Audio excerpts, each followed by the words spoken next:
Next year's Gold Cup has a new format. This edition will include a preliminary round and enhanced knockout phase. It'll be the first ever Gold Cup having an official draw taking place on September 28, 2020. And the competition will include AFC Asian Cup champions Qatar as guests both in 2021 and in 2023. As we now welcome to OneNation, Victor Montagliani, Concacaf president. Welcome to the show, Victor. Hey, James, how are you? Great, thanks. Doing well. We've spoken in the past about numerous issues around Concacaf, Victor, including your One Concacaf vision about really helping developing the game in this region. Is that why you now have this preliminary round, which will go a week or so before the major competition? Yeah, you know, actually, the initial concept was a playoff out of the Nations League between these 12 nations, home and away, and then obviously the pandemic hit. We weren't able to do that in March and June. And so I guess fortuitously we took advantage of the situation and said, well, why don't we just play a preliminary round in the Gold Cup next year, bring all 12 teams in, single game knockout. So it's exciting right away, right out of the gate. You got some exciting games because obviously you win and you go through to the group stage. So we took that opportunity, and these are 12 teams that some of them have been in the Gold Cup. I mean, you have the semifinalists of the last Gold Cup, Haiti, in the preliminary round, which kind of shows you the sort of strength of the field now. And then you got, you know, teams like countries like Bahamas that have never been there. So it was an opportunity to do that, and so we took advantage of that. And obviously, you know, we've enhanced the Gold Cup even further as in terms of other things that we're going to do for next year's edition. And as far as guests now being invited, Qatar for the next two Gold Cups, we've seen it before in Copa America, of course. Is this used mainly to nurture relationships with other confederations? Yeah, I think, well, CONCACAF used to do it. In fact, Craig Forrest knows very well about guests. When we won the Gold Cup in 2000, we beat Colombia in the final. But in the past, it was done because it was done, you know, it was a different CONCACAF then. It was a smaller, the tournament was smaller. There wasn't really much of a thought process that it was a partnership. This is a partnership born of the Asian Confederation. We've done other things with them, like referees that have reffed in different events. But also, this is with Qatar and their Supreme Committee, and also their Generation Amazing social responsibility platform. And that program is going to go along with our development programs that Jason Roberts is doing through Next Play. And it's really going to inject a lot of energy and investment into that. And, you know, if we learned anything over the last 6 months, that, you know, diversity, empathy, and things that you should have as a human being should start at a young age. And that's what I think football can bring. And I think this partnership will help us have those investments in the young age groups throughout our region and giving these children an opportunity, not necessarily to be professional footballers. That's great if it happens. But also, if the game can teach them to be good people and better people, we'll have a better world. Absolutely. On that note, of course, strange times, powerful times, and we're seeing how sport can make a big difference for social change. Now, you're also, I believe, the chairman of the Stakeholders Committee. Does that give you leverage to force change, do you think, in the global game? Because obviously CONCACAF is more diverse than most confederations, but we know other areas of the world have big issues regarding discrimination, racism in the game. But does that position, and also being a FIFA vice president, give you more of a chance to affect change? Yeah, listen, I think we all have our opportunities as leaders in the game, whether you're in the media, whether you're the vice president of FIFA, to try to affect change. Now, it's not that you can walk in a room and make those decisions. Trust me, there's times when I kind of wish I could do that. But I think you need to push the envelope every time you have an opportunity in these issues to ensure that these things come back into football. I think we've lost our way a little bit, whether it's because of money or because of whatever, but I think we need to be a little bit more accountable. We need to show a little bit more authentic leadership when it comes to issues like racism. And when we see situations that are completely offside, and then guess what? You need to act accordingly.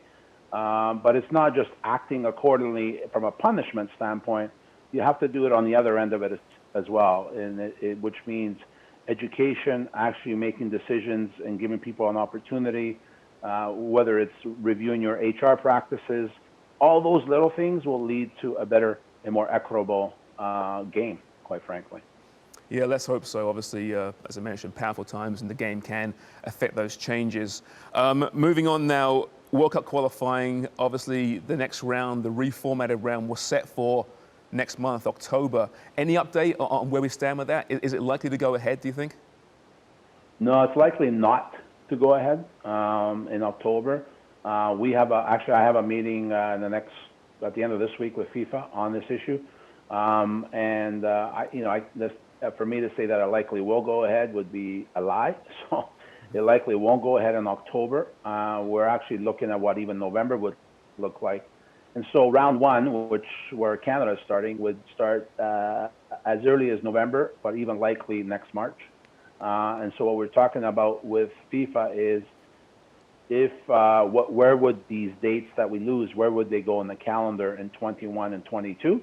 There is opportunity to put them there. So basically everything would shift from where it is now down a bit. And I even said when we announced this, even if we lost October and November from an official competition standpoint, I was comfortable that the calendar would allow for enough flexibility to continue. So the format won't change. Obviously, if 21 we start losing dates, it's not just Concacaf. I think every confederation, including FIFA itself, will have to go back to the drawing board. But for now, I think we have a positive attitude, and we think football will be back where it needs to be come next March. Obviously, the pandemic has crippled economies around the world. Is there a concern that certain nations in your region, in Concacaf, won't be able to afford to play these games, or would FIFA potentially bail these teams out? No, it's actually not a question of economics per se. It's more of a question of really the restrictions on travel and protocols that each country has. Looking in Canada, I'm not sure our government would allow anybody to come in even in October. Our border with the U.S. is closed till September 21st, which is pretty close to the FIFA window. So, it's more of the travel restrictions and also the protocols that are required. That is more of the issue than economics.